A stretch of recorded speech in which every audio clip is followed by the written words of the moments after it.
വയനാട് പുൽപ്പള്ളിയിൽ യുവാവ് കുത്തേറ്റു മരിച്ച സംഭവത്തിൽ പ്രതി രഞ്ജിത്തിനായി തിരച്ചിൽ ഊർജിതം. ഏരിയമ്പള്ളി സ്വദേശി റിയാസാണ് ഇന്നലെ രാത്രി കുത്തേറ്റു മരിച്ചത്.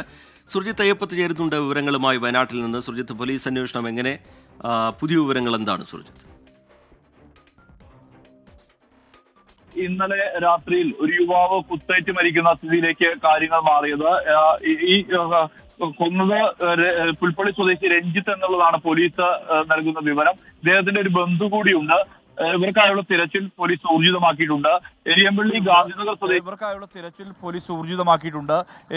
ഗാന്ധിനഗർ സ്വദേശിയായിട്ടുള്ള റിയാസ് എന്ന 24-കാരനാണ് കുത്തേറ്റ് മരിച്ചത്. ഈ സംഭവം ഉണ്ടായിരിക്കുന്നത് പുൽപ്പള്ളി ബീവറേജസിന്റെ ഔട്ട്ലെറ്റിന്റെ തൊട്ട് അടുത്താണ് ഈ സംഭവം ഉണ്ടായത്. കുത്തേറ്റ ഉടൻ തന്നെ ബത്തേരി ആശുപത്രിയിലേക്ക് ആദ്യം റിയാസിനെ കൊണ്ടുപോയി. ഇതിനുശേഷം കോഴിക്കോട് മെഡിക്കൽ കോളേജിലേക്കാണ് മാറ്റിയത്. കോഴിക്കോട് മെഡിക്കൽ കോളേജിൽ കൊണ്ടുപോകും വഴിയാണ് മരണം സംഭവിച്ചിരിക്കുന്നത്. ഈ ഒരു സാഹചര്യത്തിൽ ഇതേ തുടർന്ന് പോലീസ് CCTV ദൃശ്യങ്ങളടക്കം ഇന്നലെ ശേഖരിച്ചിരുന്നു.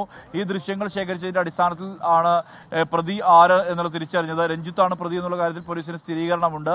മാത്രമല്ല, ഇയാളുടെ ഒരു ബന്ധു കൂടി ഈ കേസിൽ ഉൾപ്പെട്ടിട്ടുണ്ട് എന്നുള്ളതാണ് വിവരം. അങ്ങനെ രണ്ടുപേർക്ക് വേണ്ടിയുള്ള അന്വേഷണമാണ് ഇപ്പോൾ പുൽപ്പള്ളി പോലീസ് നടത്തിക്കൊണ്ടിരിക്കുന്നത്. ശരി, സുർജിത്ത് അയ്യപ്പത്ത് വയനാട്ടിൽ നിന്ന് വിശദാംശങ്ങൾ നൽകുകയായിരുന്നു.